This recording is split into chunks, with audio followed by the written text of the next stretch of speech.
Assalamualaikum warahmatullahi wabarakatuh. Apa kabar Anda semuanya? Semoga antum dalam keadaan sehat walafiat dan tidak bosan-bosannya kita dalam belajar mata pelajaran IPS meskipun masih dalam keadaan daring ya. Jadi mudah-mudahan kita selalu memiliki semangat yang baru untuk menuntut ilmu. Meskipun kita memiliki keterbatasan ya, dengan belajar online ya, tidak tatap muka. Baik, untuk kali ini kita akan membahas tentang pengembangan pusat-pusat keunggulan ekonomi di Indonesia. Jadi ada beberapa keunggulan ya, ekonomi di Indonesia itu yang berada di beberapa titik pulau di Indonesia ya. Untuk yang pertama, mari kita lihat keunggulan pusat-pusat keunggulan ekonomi di Indonesia. Yang pertama itu ada di Papua.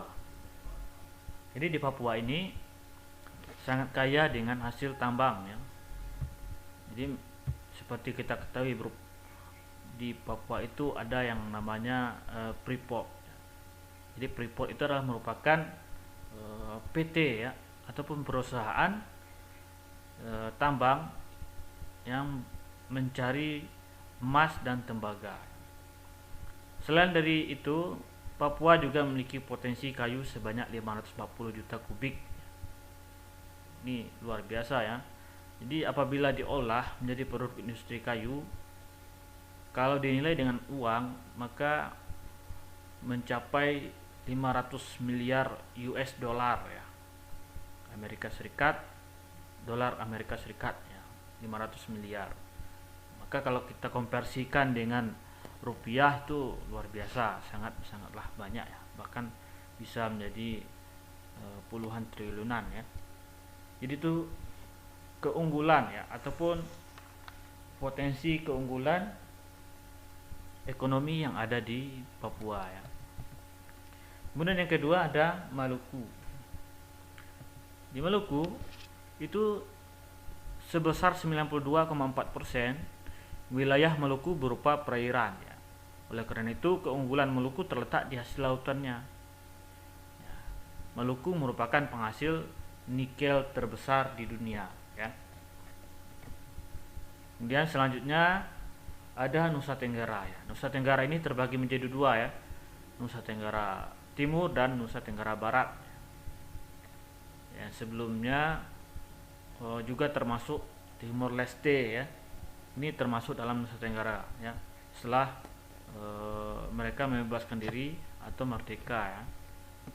Jadi apa keunggulan dari Nusa Tenggara ini? Jadi Nusa Tenggara ini terdiri atas pulau vulkaniknya. Kenapa dia berada di antara tumbukan lempeng dan rangkaian terumbu karang. Jadi yang tersebar di sepanjang lautan. Jadi sepanjang lautan Nusa Tenggara itu sangat banyak terumbu-terumbu karang yang sangat indah. Jadi kepulauan Nusa Tenggara ini juga terkenal dengan Pulau Komodo ya. Jadi Pulau Komodo itu berada di Nusa Tenggara ya, yang merupakan potensi objek wisata sangat besar. Ini sangat terkenal Pulau Komodo di seluruh Indonesia ya. Bahkan pernah menjadi 7 keajaiban dunia ya. Pulau Komodo merupakan termasuk dalam 7 keajaiban dunia. Jadi banyak para turis maupun warga negara asing yang datang untuk berwisata ke Pulau Komodo ya. Itu potensi yang ada di Nusa Tenggara ya. Kemudian yang keempat ada Sulawesi. Pulau Sulawesi merupakan pusat produksi dan pengolahan hasil perkebunan, pertanian, perikanan, minyak dan gas, serta pertambangan nasional. Jadi komoditas utama yang dihasilkan dari sektor perkebunan adalah kakao ya. Jadi kakao ini bisa kita sebut dengan, kalau bahasa kita itu, coklat ya. Jadi perkebunan kakao ini di Sulawesi merupakan yang terbesar kedua di dunia.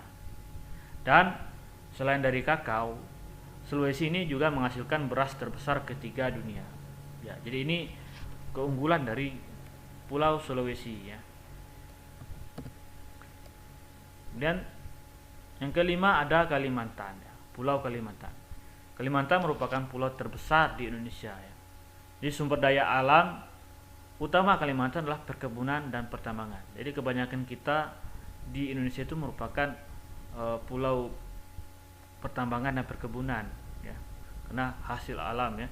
Jadi hasil tambang Kalimantan meliputi minyak bumi, gas, batu bara, dan cadangan biji besi terbesar di Indonesia, ya. Ini adalah Kalimantan. Dan yang keenam ada Jawa dan Bali. Jawa merupakan pulau dengan tingkat kemajuan tertinggi di Indonesia, ya. Jadi sebanyak pulau yang ada di Indonesia ini merupakan Pulau Jawa yang merupakan pulau yang tingkat kemajuan yang tertinggi, ya. Karena pusat kegiatan itu terdapat di Jawa, ya. Kegiatan ekonomi, ya. Kegiatan ekonomi itu termasuk produksi, distribusi, konsumsi, ya, itu berada di Jawa. Jadi Jawa memiliki hampir semua faktor produksi seperti sumber daya manusia, modal, kewirausahaan. Jadi faktor produksi itu sudah kita pelajari di kelas 7 dan kelas 8, ya. Sumber daya manusia, ya. Kemudian modal, kewirausahaan. Sedangkan Bali merupakan daerah tujuan wisata lokal dan internasional.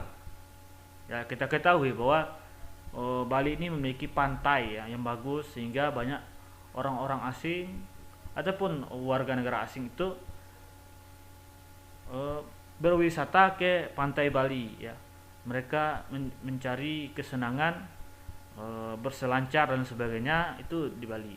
Dan juga mereka tertarik dengan kebudayaan, ya, kebudayaan dari masyarakat setempat Bali, ya, yang sangat unik dan menarik, sehingga banyak wisatawan luar negeri itu datang ke Indonesia itu menuju ke Bali. Bahkan mereka tidak tahu Bali itu merupakan provinsi bagian dari negara Indonesia. Mereka hanya mengetahui bahwa Bali itu adalah Bali, ya. Bisa dikatakan mereka menganggap Bali itu adalah negara, ya. Jadi itu merupakan potensi dari Jawa dan Bali, ya.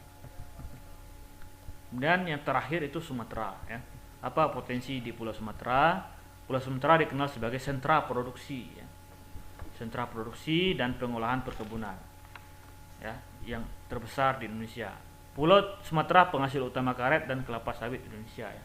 Selain dari karet dan kelapa sawit, jadi perkebunan wilayah Sumatera utama itulah bisa dikatakan juga memiliki pertambangan dan sebagainya, tetapi tidak sebesar yang ada di daerah lain, ya. Oke, begitulah materi kita hari ini mengenai potensi, ya, keunggulan pengembangan pusat keunggulan ekonomi untuk apa di Indonesia, ya. Jadi untuk tugas antum hari ini, ya, selain dari catatan, antum buat manfaat pengembangan pusat-pusat keunggulan ekonomi untuk kesejahteraan masyarakat. Jadi dengan kita memiliki keunggulan ini, apa manfaatnya bagi kesejahteraan masyarakat? Silakan dicatat. Selain dari catatan, itu tugas antum, ya. Oke. Terus akhiri pembelajaran kita hari ini dengan mengucapkan hamdalah, alhamdulillahirabbil alamin. Semoga antum dalam keadaan sehat semua, bisa melanjutkan aktivitas selanjutnya. Assalamualaikum warahmatullahi wabarakatuh.